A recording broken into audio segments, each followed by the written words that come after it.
I've been a forensic pathologist for 11 years. I've examined bodies pulled from rivers, burned beyond recognition, discovered weeks after death. I've documented every conceivable cause of death with clinical precision. In this profession, you learn that death always makes sense. There are no mysteries, only missing pieces of the puzzle. That belief shattered on February 3rd, 2020, when they brought in the body of Sarah Chin. My name is Dr. Rebecca Martinez, and I work at the Miami-Dade County Medical Examiner's Office in Florida. We process 20 to 35 cases weekly in our facility. February is typically quieter than summer, but we stay busy. I've been the lead forensic pathologist here since 2015 after completing my fellowship at the CDC in Atlanta. The morning of February 3rd started like any other. I arrived at 7:30 a.m., reviewed the case board, and saw we had 5 autopsies scheduled. The last one was flagged: suspicious circumstances, possible environmental exposure. That was Sarah Chin. My diener, Marcus Thompson, had already prepped the suite when I arrived. Marcus had been assisting me for 6 years, efficient, unflappable, essential to my work. "The Chin case," he said as I pulled on my gloves. Transport said it's unusual. They always say that. No, Dr. Martinez. Really unusual.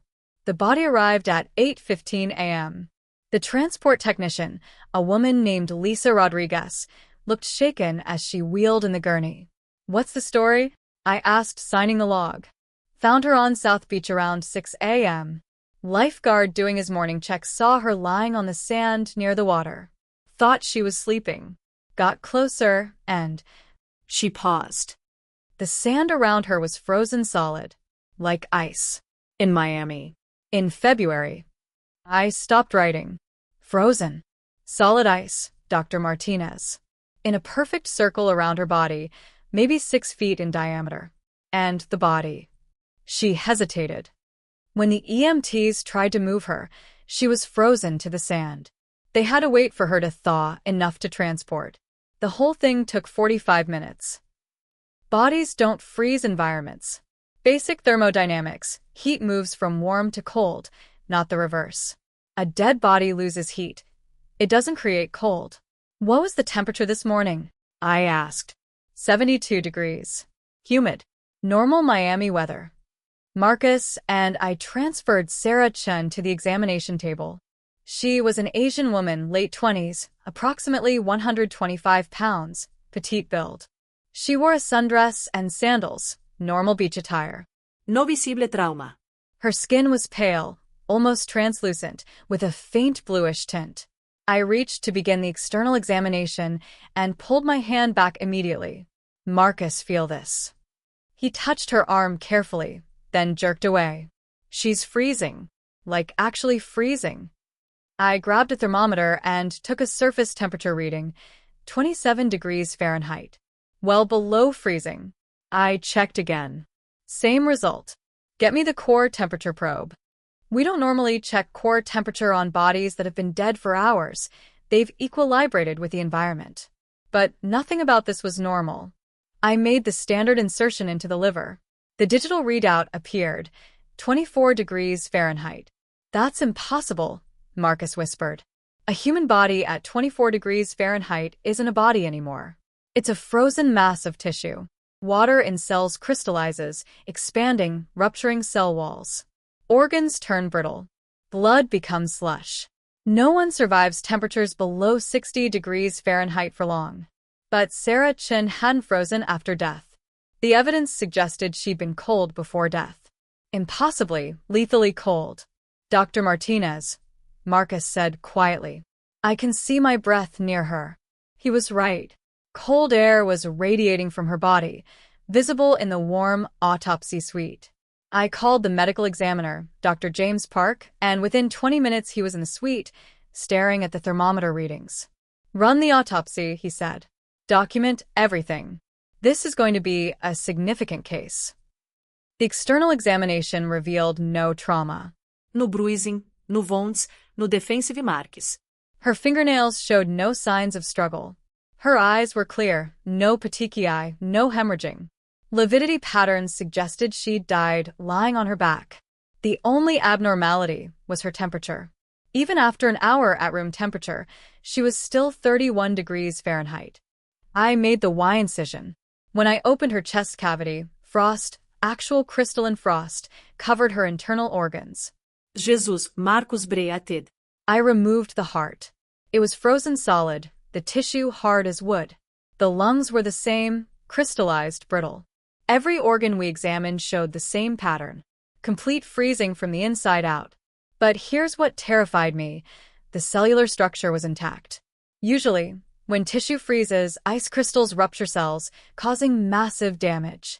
Sarah Chen's tissues looked almost preserved, as if the cold had come so quickly, so completely, that the cells had no time to burst. Cause of death? Dr. Park asked. Hypothermia, I said slowly. But I have no idea what caused it. There's no mechanism for a human body to spontaneously cool to below freezing temperatures in a 72-degree environment. Over the next week, I became obsessed with Sarah Chen's case.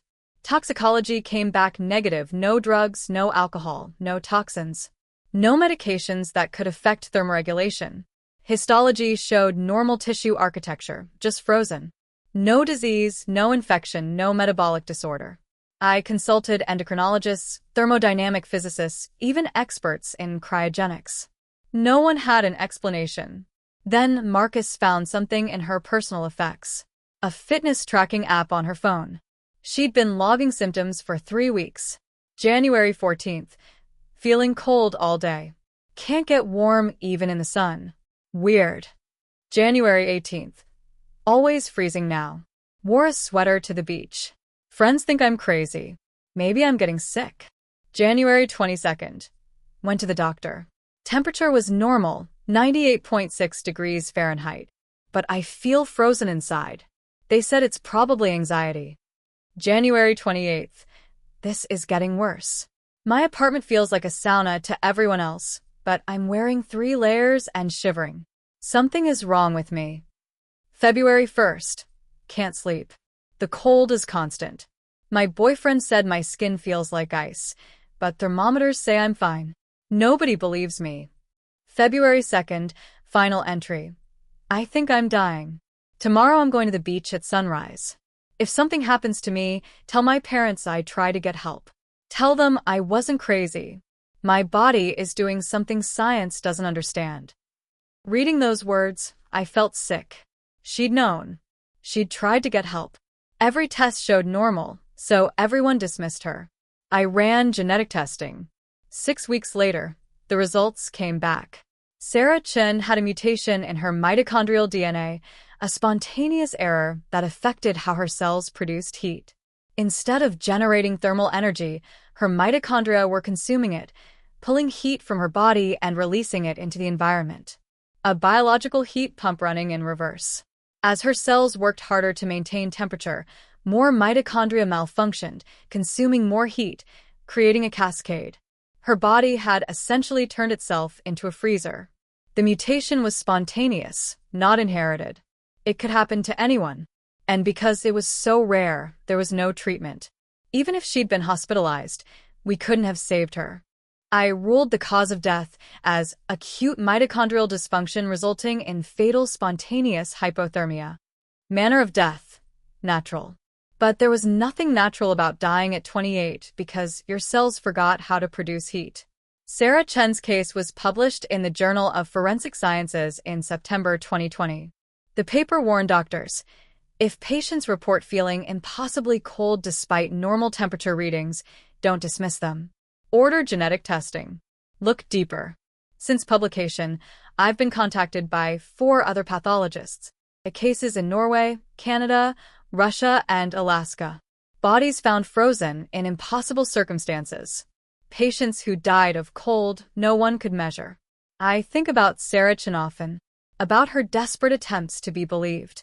About her last morning, watching the sunrise on South Beach, her body temperature plummeting toward absolute zero, alone because no one would listen.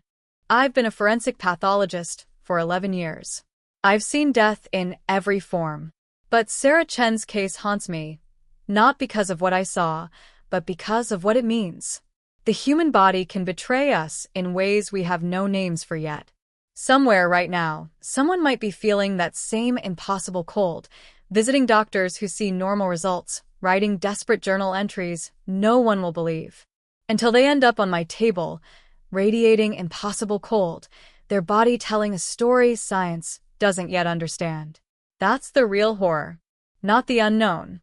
The unknowable.